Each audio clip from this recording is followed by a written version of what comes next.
Hello everyone. आज हम बात करेंगे आयनिक इक्विलिब्रियम के पार्ट सेकंड में और बहुत ही रिफ्रेशिंग एनर्जी के साथ हम इस चैप्टर को आज फिनिश कर देंगे। क्यों? क्योंकि सॉल्युबिलिटी प्रोडक्ट हम ऑलरेडी एक वीडियो अपलोड कर चुके हैं जो कि आपने शायद देख ली होगी। जिन्होंने नहीं देखी वो ज़रूर जाके देखें। सॉल्युबिलिटी प्रोडक्ट लर्निंग हब, हमारे चैनल को सब्सक्राइब कर लीजिए फॉर मोर इंटरेस्टिंग टॉपिक्स के लिए। इंटरेस्टिंग क्या, हम सभी टॉपिक्स कवर कर रहे हैं तो सारे इंटरेस्टिंग होंगे। और अपने फ्रेंड्स के साथ शेयर कर दीजिए। हमारी अपकमिंग PYQ सीरीज़ आने वाली है केमिस्ट्री की, जिसमें हम फिज़िकल केमिस्ट्री के, फ़िलहाल फिज़िकल केमिस्ट्री के, क्योंकि हमारा सिलेबस फिज़िकल केमिस्ट्री का हुआ है, उसके प्रीवियस ईयर क्वेश्चन सॉल्व करेंगे जो भी मेन टॉपिक से होंगे, है ना, इंपॉर्टेंट टॉपिक से होंगे, बार बार रिपीट हुए हैं। तो हम वो सीरीज़ हम जल्दी से जल्दी हम उस पर वर्क कर रहे हैं और आपका रिस्पांस देख करके हम उसे पूरी एनर्जी के साथ आगे बढ़ाएंगे। हम ऑर्गेनिक पूरी केमिस्ट्री की PYQ सीरीज़ प्लस सिलेबस हम कंप्लीट करेंगे आपके साथ मिल करके। अगर आप नए हैं तो प्लीज़ सब्सक्राइब करें and press the notification bell icon. ठीक है, तो हम आयनिक इक्विलिब्रियम पढ़ते हैं आज। आयनिक इक्विलिब्रियम में सबसे खास बात क्या है? आयनिक इक्विलिब्रियम में सबसे खास बात है कि इसमें आयंस इन्वॉल्व होते हैं। ठीक है, तो ये हम पढ़ चुके हैं। हम स्टार्टिंग किस टॉपिक से करेंगे आज? स्टार्टिंग हम करने जा रहे होंगे ionization constant of water and ionic product. तो आयनाइजेशन कांस्टेंट या आयनिक प्रोडक्ट से आप क्या समझते हो? देखिए, आयनिक प्रोडक्ट जो होता है ना, उसे आप KW से डिनोट करते हो और ये होता है आपका H पॉजिटिव की concentration multiply by OH minus की कंसंट्रेशन, और इसकी एक फिक्स्ड वैल्यू होती है, जो फिक्स्ड वैल्यू होती है 10⁻⁻14। ये आयनिक प्रोडक्ट ऑफ वाटर की फिक्स्ड वैल्यू होती है। ठीक है ना? ये किस टेम्परेचर पर होती है? एट 298 केल्विन पर होती है। ये चीज़ भी आप याद रखिएगा। और KW क्या है? आयनिक प्रोडक्ट ऑफ वाटर है, ये हम बता चुके हैं आपको। ठीक है, अब थोड़ी सी बात कर लेते हैं pH स्केल की। pH स्केल से आप क्या समझते हो? pH स्केल जो होता है वो आपका किसी भी सॉल्यूशन में कितने H+ आयन की कंसंट्रेशन है, बेसिकली एसिडिटी, कितना सॉल्यूशन एसिडिक है या बेसिक है, ये आपका pH स्केल बताता है। हम रफली अगर इसका डायग्राम देखें, एक स्केल बना करके, एक रफ डायग्राम है, इसमें होता है 7 जिस भी आपका कंपाउंड की या मॉलिक्यूल की आपकी 7 वैल्यू आ गई, pH वैल्यू 7 आ गई, अगर उसका मतलब है वो न्यूट्रल है।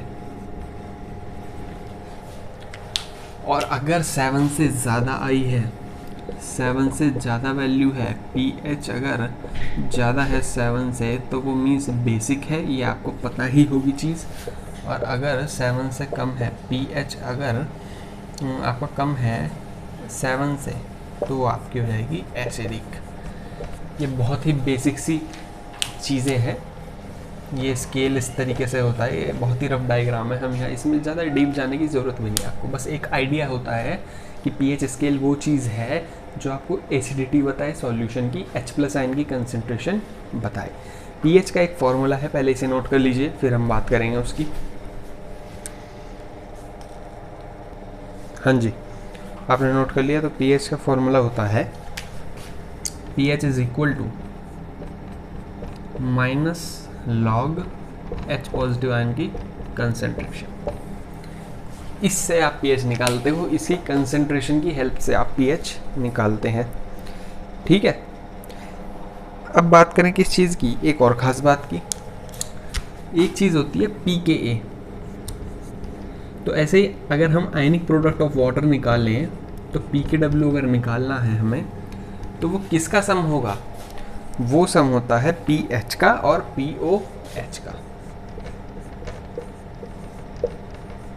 केमिस्ट्री में जब भी कहीं P लग जाए, मान लीजिए Ka आपने पढ़ा था कि क्या होता है, डिसोसिएशन कांस्टेंट होता है। ये आपने सॉल्यूशंस के एंड में पढ़ा होगा वेंट हॉफ फैक्टर के साथ, मुझे याद आ गया। ये जो Ka होता है ये बेसिकली डिसोसिएशन कांस्टेंट होता है। जितनी ज़्यादा वैल्यू होगी Ka की, उतना ही अच्छा एसिड होगा वो कंपाउंड। तो Ka की मोर वैल्यू होगी तो ये मोर एसिडिक होगा।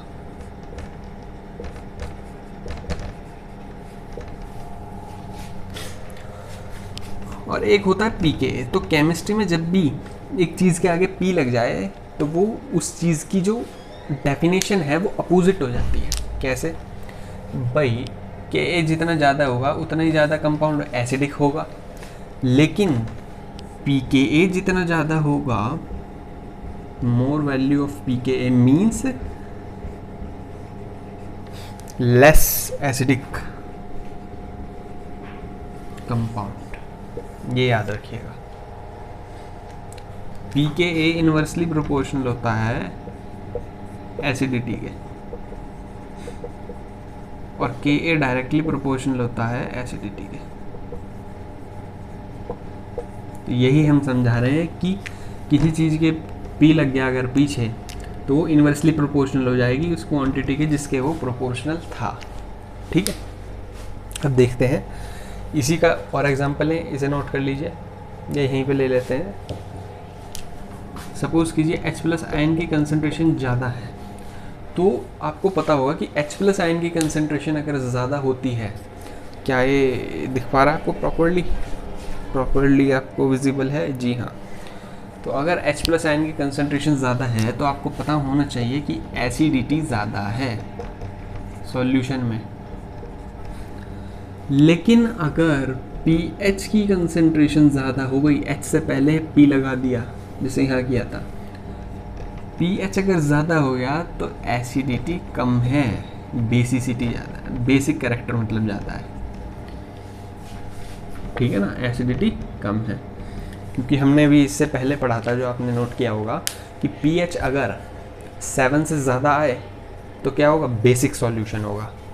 pH अगर ज़्यादा होगा, जितना ज़्यादा होगा तो एसिडिक कम होगा। अभी बेसिक नहीं है, जितना pH ज़्यादा होगा उतना एसिडिक कैरेक्टर कम होगा। क्यों? क्योंकि H+ जितना ज़्यादा होगा एसिडिटी उतनी ज़्यादा होगी, ये इसके डायरेक्टली प्रोपोर्शनल थी, लेकिन हमने P लगा दिया तो वो क्वांटिटी अपोजिट हो जाएगी, तो pH ज़्यादा हो जाएगा तो एसिडिटी कम हो जाएगी, जैसे कि यहाँ समझाया हमने। इसे नोट कर लीजिए फटाफट।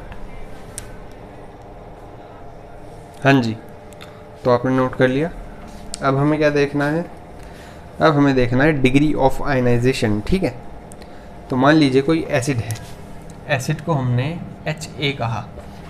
Ha आपका कोई भी एक एसिड है। ये एसिड जब डिसोसिएट करेगा, किस किस में डिसोसिएट करेगा? मान लीजिए ये आपका डिसोसिएट किया, इक्विलिब्रियम में है किसके साथ? जिस चीज़ में वो dissociate, H+ and A-, in ions में ये डिसोसिएट कर गया। तो इसका डिसोसिएशन कांस्टेंट क्या होगा? इसका डिसोसिएशन कांस्टेंट जो होगा वो होगा H+, A- product divided by reactant. ये इसका डिसोसिएशन कांस्टेंट हो गया। ठीक है, और इसकी डिग्री ऑफ आयनाइजेशन क्या होगी? वो डिग्री ऑफ आयनाइजेशन होगी √Ka/C। डिग्री ऑफ आयनाइजेशन इसकी √Ka/C होगी। ठीक है, ऐसे ही कोई बेस है, बेस को हम OH लगा देंगे, यहाँ H लगा है, BOH। ये किस में टूट जाएगा? BOH, B+ and OH negative में। ठीक है, इसका वो निकालिए, इसका KB से डिनोट करेंगे। B+, most common blood group है, B+ और OH नेगेटिव, याद रखिएगा बायो स्टूडेंट्स, BOH।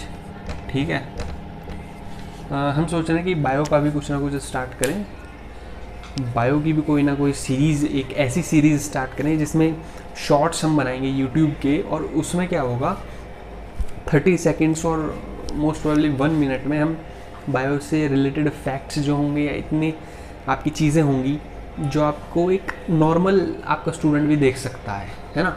आजकल की लाइफ में क्या है भाई, बायो से रिलेटेड चीज़ें पता होनी चाहिए, ज़रूरी नहीं नीट वालों को भी हेल्प मिलेगी, और आपका एक IIT वाले स्टूडेंट को ज़रूरी नहीं है कि भाई आपका नीट वाला सिर्फ और सिर्फ नीट में ही ध्यान दें, भाई टेक्नोलॉजी से भी रिलेट करो थोड़ा। और ये IIT वाले ज़रूरी नहीं है कि आप इंजीनियरिंग के ही पीछे हो, मतलब मेन टाइम की मैं बात कर रहा हूँ, 90% अगर आप वहाँ दे रहे हो, 95% टाइम अगर आप अपनी स्ट्रीम में दे रहे हो, तो एटलीस्ट 5% और चीज़ों में भी दो जो आपको अपग्रेड करे और आपकी ग्रोथ को बढ़ाए। ठीक है, तो ये हम देखते हैं इसमें क्या होगा, अल्फा हो जाएगा √KB डिवाइडेड बाय C। यहाँ पे डिग्री ऑफ आयनाइजेशन ये हो जाएगी, एसिड में Ka, इसमें Kc। एक इंटरेस्टिंग चीज़ क्या होगी यहाँ, इंटरेस्टिंग चीज़ यहाँ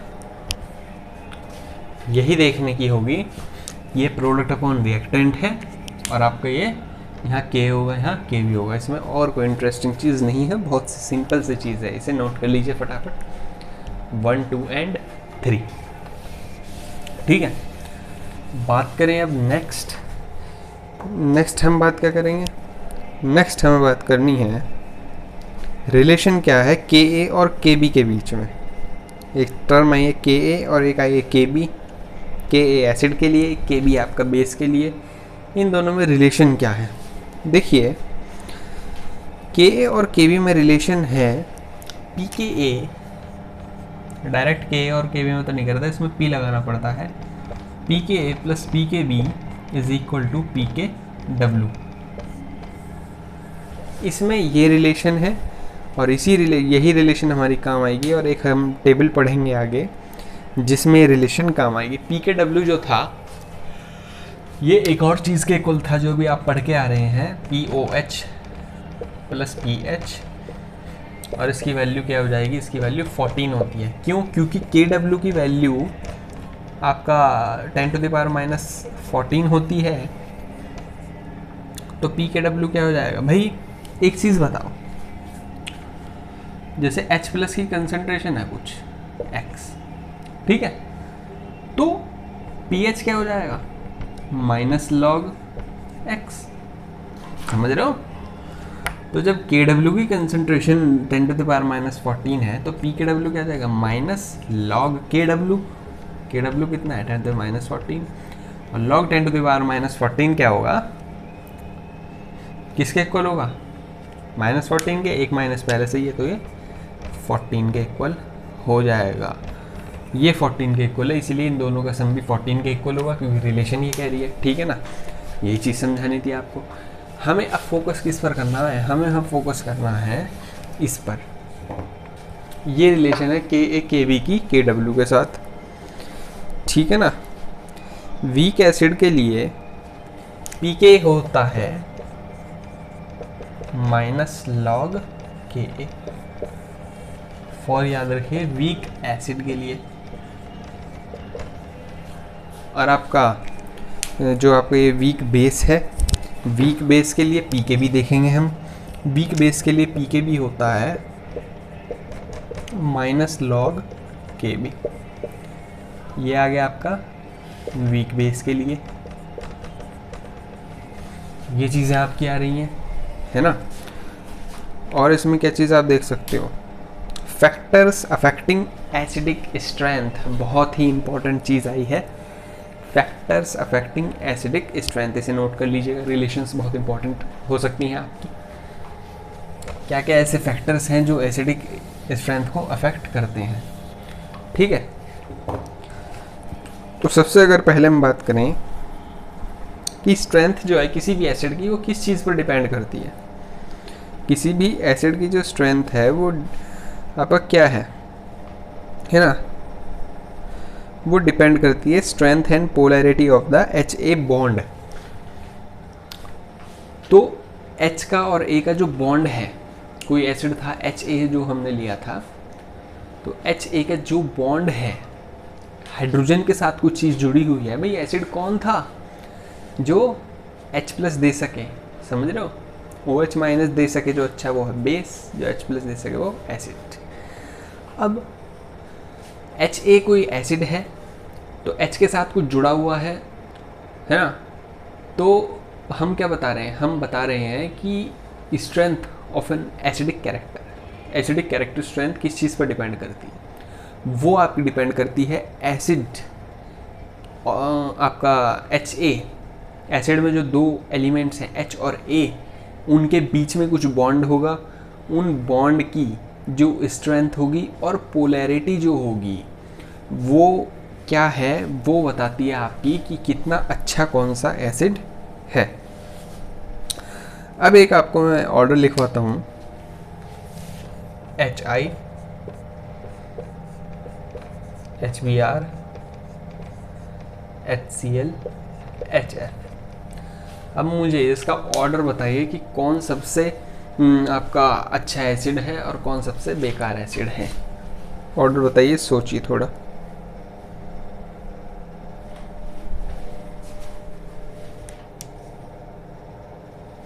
हाँ जी, तो आपने ऑर्डर सोच लिया होगा।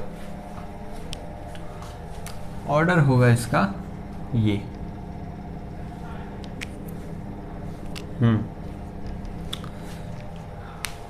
यही ऑर्डर आया होगा आपका। भैया HF हमने पढ़ा है स्ट्रॉन्गेस्ट एसिड है ना। HF में साथ में वो कर रहे हैं स्ट्रॉन्ग, इजीली दे देगा यार, फ्लोरीन ज़्यादा इलेक्ट्रोनेगेटिव, ठीक है। अच्छा,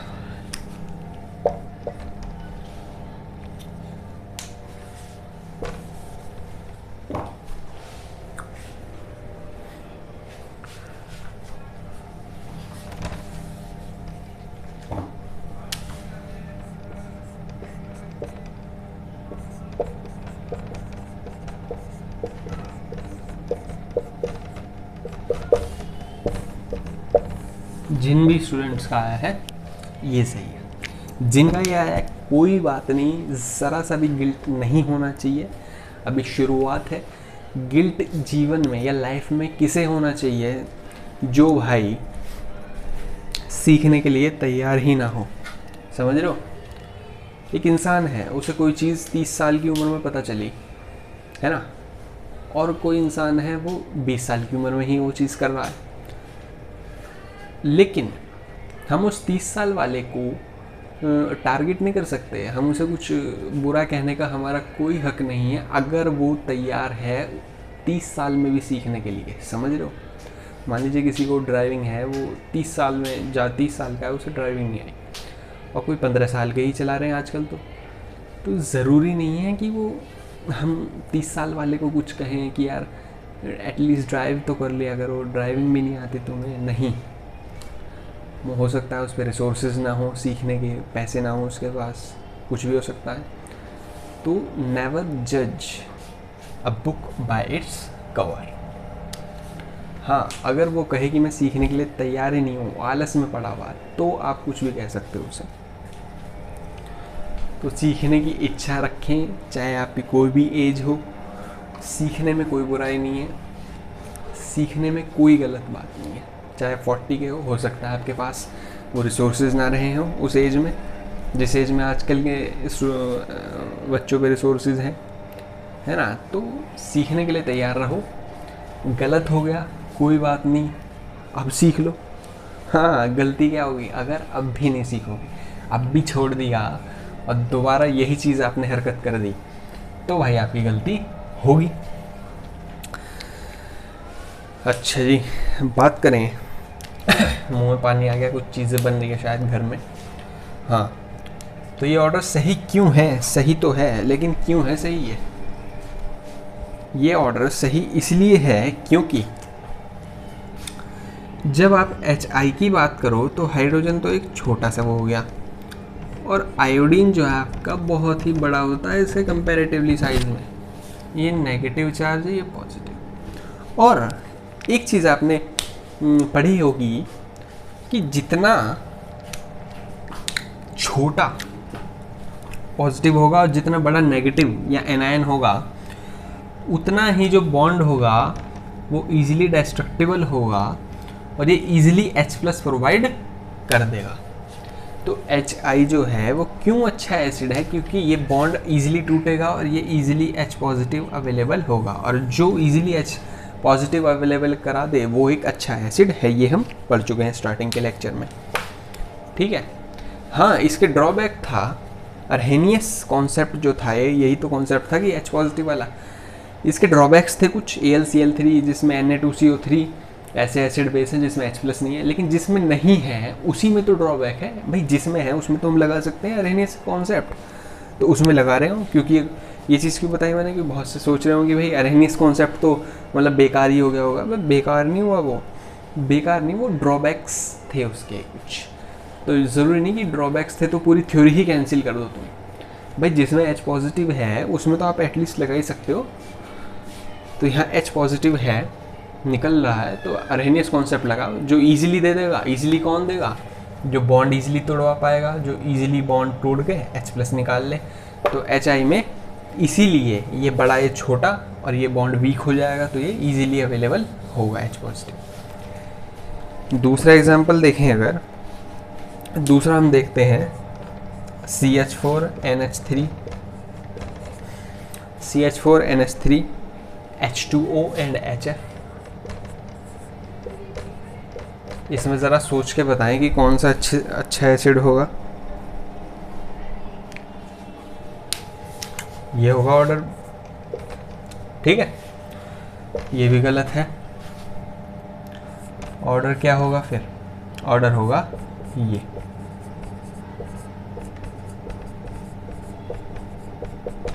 ये ऑर्डर इज राइट।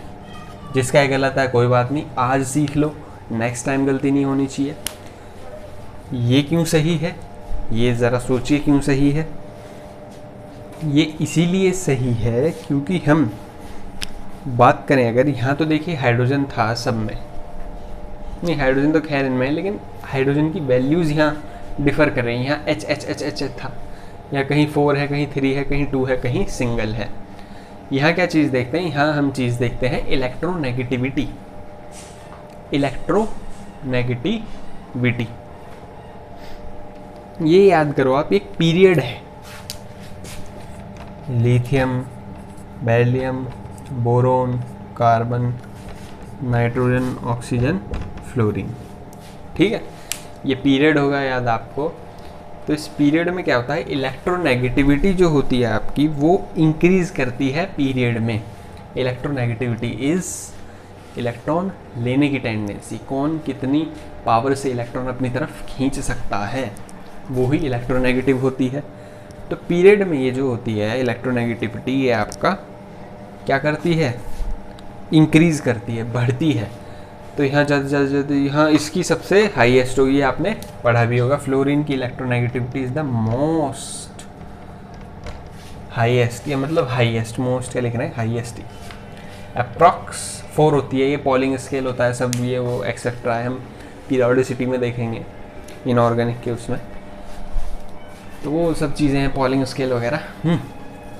हम कैसे कवर करेंगे सिलेबस? हम ऐसे करेंगे कि पहले फिजिकल की हमने, अब ये नहीं कि ऑर्गेनिक शुरू कर दिए, इसके क्वेश्चन तो करो भाई। जब तक आप क्वेश्चन नहीं करोगे, जब तक मैं नहीं मानता सिलेबस कंप्लीट हुआ आपका।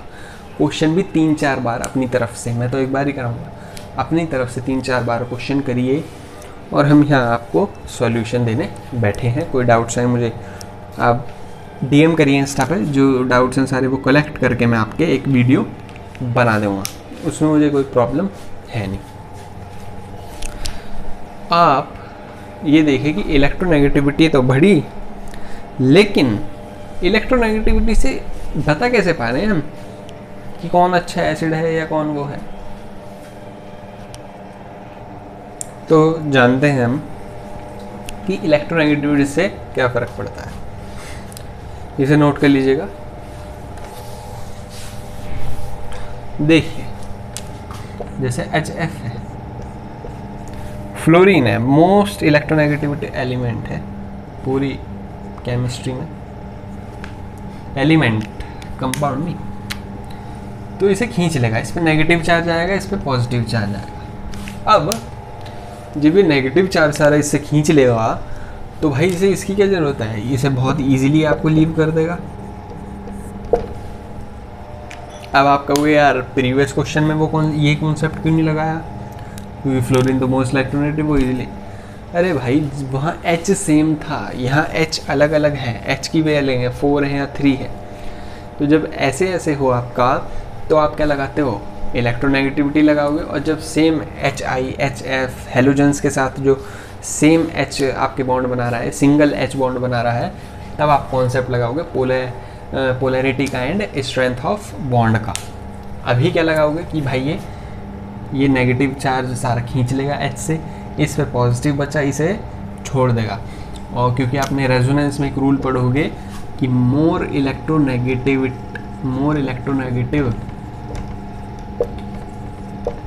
आयन पर अगर नेगेटिव चार्ज है, मोर इलेक्ट्रोनेगेटिव एटम पर या एलिमेंट पर नेगेटिव चार्ज है तो वो मोस्ट स्टेबल होगा। और ये सबसे तकड़ा इलेक्ट्रोनेगेटिव एटम है, अगर इसमें नेगेटिव चार्ज है, मोस्ट स्टेबल है, भले ही से अकेला छोड़ दो तो ये अलग भी हो जाए और H+ अलग निकल जाए तो कोई दिक्कत नहीं है। तो H+ ईजिली प्रोवाइड करेगा आपका, ठीक है, इलेक्ट्रोनेगेटिविटी। और ये कम, ये उससे कम इलेक्ट्रोनेगेटिव है, ये उससे कम है नाइट्रोजन, और ये उससे कम है। तो जितनी ज़्यादा इलेक्ट्रोनेगेटिव कैरेक्टर होगा उतनी ज़्यादा एसिडिक कैरेक्टर भी होगा। नोट कर लीजिए। अब हम इसमें पढ़ेंगे हाइड्रोलिसिस। हाइड्रोलिसिस क्या होता है? हाइड्रोलिसिस होता है आपका किसी भी सॉल्ट का आयनाइज हो जाना या डिसोसिएट हो जाना। हाइड्रोलिसिस आपकी कई तरीके की होती है, कैटाइनिक हो सकती है, एनाइनिक हो सकती है ना, और आपकी दोनों भी हो सकती हैं एक साथ, ठीक है। इसका एक टेबल है जो मैं आपको अपने टेलीग्राम चैनल पर प्रोवाइड कर दूंगा, उसमें कुछ भी समझाने का नहीं है, सिर्फ और सिर्फ आपको याद करनी पड़ेगी, ठीक है। तो वो मैं जल्द ही अपने टेलीग्राम चैनल पर अपलोड कर दूंगा, आप उसे देख लीजिएगा, ठीक है। और टेबल के बाद हम हाइड्रोलिसिस में वही है, बस वो टेबल देख के आपको समझ आ जाएगा। थोड़ा सा देख लेते हैं। हाइड्रोलिसिस में जो सॉल्ट्स बनते हैं एसिड और बेस की रिएक्शन कराने पर, जब एसिड और बेस आयनाइज हो जाएं वाटर में तो वो हाइड्रेटेड आयंस की फॉर्म में रहते हैं, और जो रिएक्शन होती है आयंस की पानी के साथ उसे हाइड्रोलिसिस कहते हैं। आयंस की रिएक्शन पानी के साथ को हम हाइड्रोलिसिस कह देते हैं। जो सॉल्ट के सॉल्यूशन होते हैं जो स्ट्रॉन्ग एसिड और बेस से बनते हैं वो न्यूट्रल होते हैं, क्योंकि जो कैटायन होते हैं स्ट्रॉन्ग बेस के और एनाइन जो होते हैं स्ट्रॉन्ग एसिड के, वो हाइड्रेट हो जाते हैं और वो हाइड्रोलाइज्ड नहीं हो पाते, ठीक है। तो हाइड्रोलिसिस में इतना ही था। इसके बाद वो टेबल है वो मैं अपलोड कर दूंगा। लास्ट हम इसमें टॉपिक पढ़ते हैं बफर सॉल्यूशन। सॉल्युबिलिटी हम ऑलरेडी कवर कर चुके हैं, इसलिए वो हम इसमें डिस्कस नहीं करेंगे। बफर सॉल्यूशन क्या है कि ऐसे सॉल्यूशन जो पीएच में अगर चेंज हो रहा है, हम डाइल्यूशन कर रहे हैं, मान लीजिए कोई सॉल्यूशन है उसमें हम पानी मिला रहे हैं, तो पानी मिलाने पर ऑब्वियस सी बात है कंसंट्रेशन चेंज होगी H+ की OH- की पानी मिलाने पर, क्योंकि पानी HOH यानी कि H2O से बना है, तो ऑब्वियसली वो डिसोसिएट होंगे H+ OH- में, तो पानी मिलाने पर आपकी कंसंट्रेशन में भी चेंज आएगा। तो ये कह रहे हैं कि जब वो सॉल्यूशन, ऐसे सॉल्यूशन जो चेंज को किसी भी सॉल्यूशन में पानी मिलाने पर जो चेंज होता है उस चेंज को जो रेजिस्ट करें, या फिर पानी ही नहीं स्मॉल अमाउंट ऑफ एसिड या फिर बेस मिलाने पर जो चेंज होता है उस चेंज को रेजिस्ट करें, उन सॉल्यूशंस को हम बफर सॉल्यूशंस कहते हैं। एक बार और सुन लीजिए। सॉल्यूशन में अगर आपने एक सॉल्यूशन होता है, ऑब्वियसली बात है उसमें एसिडिक भी हो सकता है, बेस भी हो सकता है। तो सॉल्यूशन में अगर आप एसिड मिला रहे हो, बेस मिला रहे हो, या आपने डाइल्यूट कर दिया, मीन्स डाइल्यूशन कहते हैं पानी मिलाने को, तो उस सॉल्यूशन में कुछ ना कुछ चेंज आएगा कंसंट्रेशन में। ये कह रहे हैं कि जो वो चेंज है उस चेंज को जो रेजिस्ट कर पाए सॉल्यूशन, वो सॉल्यूशन बफर सॉल्यूशन कहलाता है। इतनी सी बात है। तो बफर सॉल्यूशन क्या है?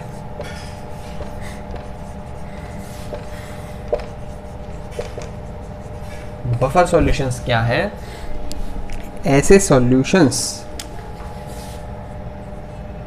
सॉल्यूशंस which resists change, ऐसे solution which resist change in pH, pH में जो भी चेंज आएगा सॉल्यूशन के उसे रेजिस्ट करें। बढ़ रहा है तो भाई उसे बढ़ने ना जाए, कम हो रहा है तो उसे कम ना होने दें, ठीक है। तो solutions which resist change in pH of a solution on dilution और एडिशन ऑफ एसिड और एल्कली आर कॉल्ड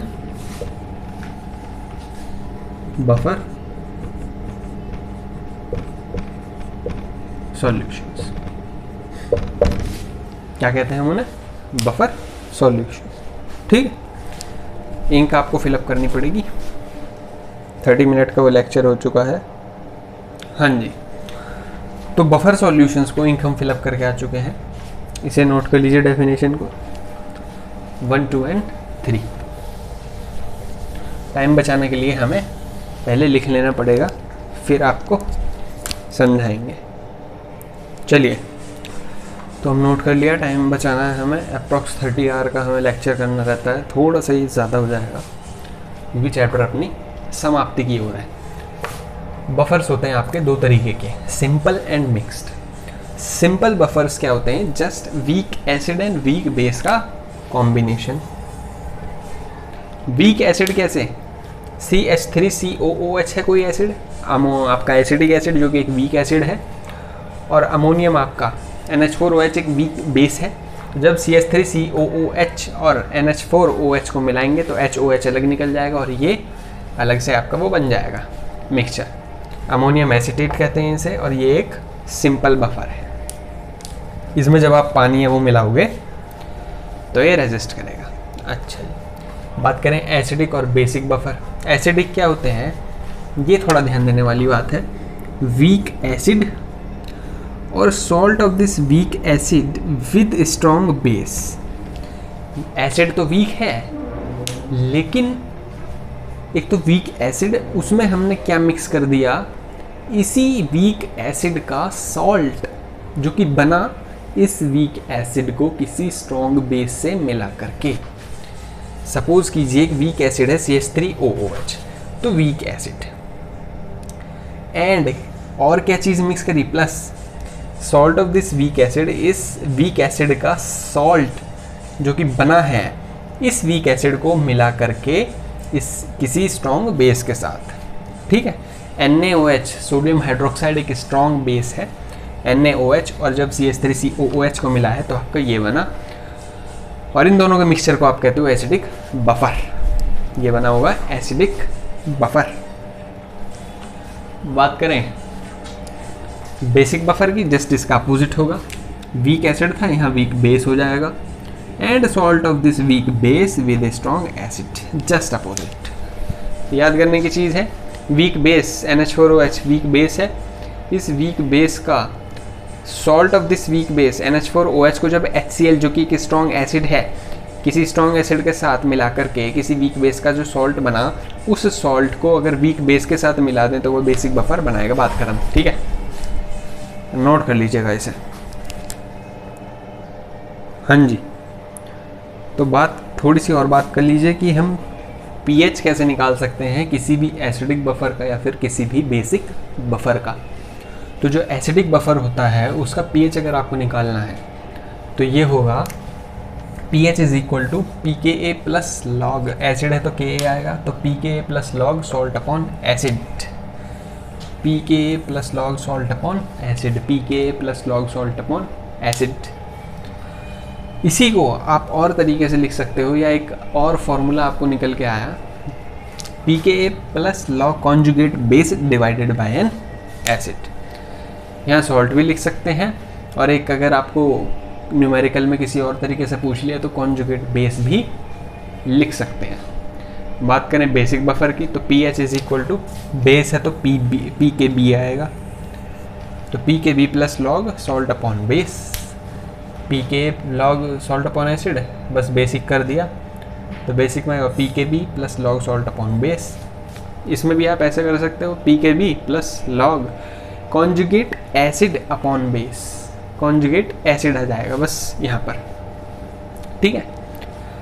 एक चीज़ ये ज़रा सी छोटी सी चीज़, वॉवल है, AEIOU वॉवल्स होते हैं, तो ए वॉवल है, तो किसी भी वॉवल से पहले ए और एन हम कब लगाएंगे? जब भी किसी भी वॉवल होगा, अगर नेक्स्ट आपका जो वर्ड होगा वो वॉवल है तो उसका पहला लेटर अगर वॉवल है तो उससे पहले आप एन लगाते हो। ये छोटी सी बात बता रहा हूँ, आप हंसोगे इस चीज़ पर कि भाई केमिस्ट्री का लेक्चर है, ये चीज़ क्यों बता रहा है? क्योंकि भाई आजकल क्या चीज़ कब काम आ जाए किसी को कुछ नहीं पता, तो हर चीज़ की नॉलेज रखो, अपडेट रखो अपने आप को, छोटी से छोटी चीज़ मत छोड़ो।